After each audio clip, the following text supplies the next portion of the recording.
Hello everyone, welcome to my YouTube channel, Math Karit. For this video presentations, let us talk about how to find the horizontal asymptote of rational function. So without further ado, let's discuss this topic. Okay, so let us discuss the horizontal asymptote of rational function. Okay, so what is horizontal asymptote? So a horizontal asymptote of a rational function is an imaginary horizontal line to which its graph appears to be very close but never touch. So makikita natin ang horizontal asymptote pag i-plot natin yung value ng HA natin sa graph. Okay? Okay, so to find the horizontal asymptote of a rational function, use the degrees of the numerator and the denominator. So this is a guide on how to find the horizontal asymptote. First, if we have the numerator n is less than the denominator, the HA or the horizontal asymptote is y equals to 0. So if the numerator is greater than the denominator, I'm talking about class of the exponent or degrees of the numerator and the denominator. So there is no horizontal asymptote if the numerator is greater than the denominator.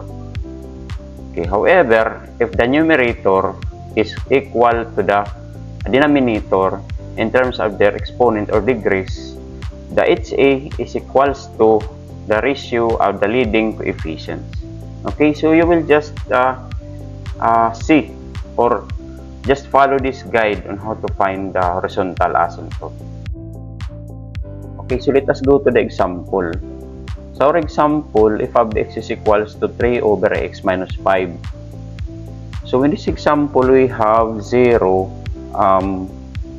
degrees in the numerator since we have no variable and we have 1 here, 1 exponent in the denominator. So the condition says if the numerator is less than the denominator in terms of their degree or exponent, so our horizontal asymptote is y is equals to 0. Okay, so in the second example, we have f of x is equals to 4x minus 2 over x plus 2. We have an equal exponent or degrees. We have 1 in the numerator and 1 in the denominator. Lang natin. Okay, so the condition says if the numerator and the denominator are equal in terms of their degrees or exponent, so our horizontal asymptote is y is equals to the ratio of the leading coefficient. Okay, so our leading coefficient in this example is 4 in the numerator. Okay, this is our leading coefficient, and it is understood that in the denominator is 1 in terms of their coefficient. So our numerator here is 4 and the denominator is 1.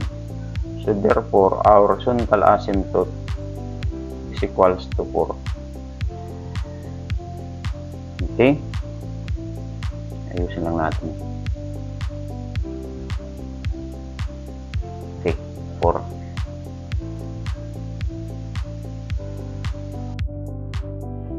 Okay, so another example. So as you notice in the numerator in this example, we have 1 exponent in the numerator here.